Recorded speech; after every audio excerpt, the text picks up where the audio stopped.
Siku ya leo vyombo vya habari mbalimbali vimeweza kutoa taarifa ya kujiuzuru kwa makamu wa rais wa Jamhuri ya Muungano wa Tanzania, Balozi Daktari Emmanuel Nchimbi. Kulingana na katiba, imeweza kuonyesha kwamba ibara ya 50 ibara ndogo ya kwanza kwamba kutakuwepo na makamu wa rais ambaye atadumu kwa miaka 5 katika nafasi tangia uchaguzi utakapokuwa umefanyika, lakini kuna exception zake kwamba anaweza akajiuzuru, kifo chake na nyinginezo ambazo zimetolewa kulingana na ibara ya 50 ibara ndogo ya pili. Lakini pia makamu wa rais anaweza kupatikana kama inavyosema ibara ya 37 ibara ndogo ya 5 kwa kuteuliwa pale ambapo makamu wa rais aliyekuwepo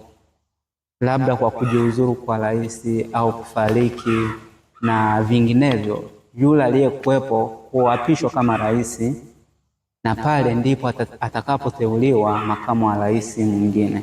Lakini kutokana na muktadha wa hii taarifa iliyotolewa leo, makamu wa rais wa Jamhuri ya Muungano wa Tanzania Balozi Dr. Emmanuel Nchimbi leo katangaza kujiuzuru katika nafasi yake kama ilivyo ibara ya 50 ibara ndogo ya pili kwamba atajiuzuru ifikapo tarehe 4 Septemba mwaka huu. Hivyo basi hii tunaweza tukasema inasomwa pamoja na ibara ya 149 ibara ndogo ya pili, ambapo yenyewe inasema kwamba mtu atajiuzuru pale atakapotoa taarifa, lakini kama ametoa taarifa imeindicate tarehe ya kujiuzuru kwake, ndipo atakapojiuzuru kuanzia ile siku ambayo amefanyaje, ameindicate katika barua yake. Kama tulivyoona barua imekuwa indicated kuanzia tarehe 4 Septemba mwaka huu. Sasa maswali yamekuwa mengi DM kwamba je, kutakuwa na uchaguzi? Je, itakuwa kwaje kumpata makamu wa rais mpya? Lakini niwahakikishie kwamba katiba yetu imetoa mwenendo wa kumpata makamu wa rais.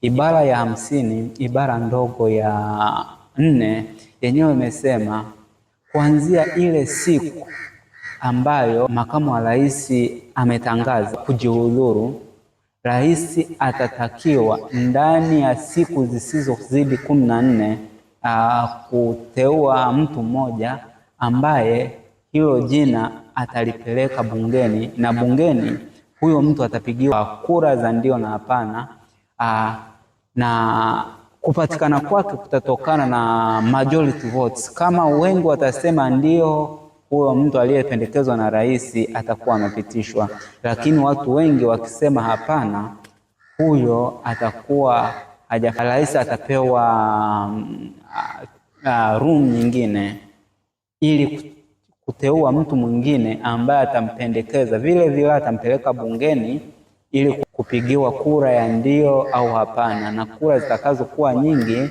ndo determination ya kumpata makamu wa rais.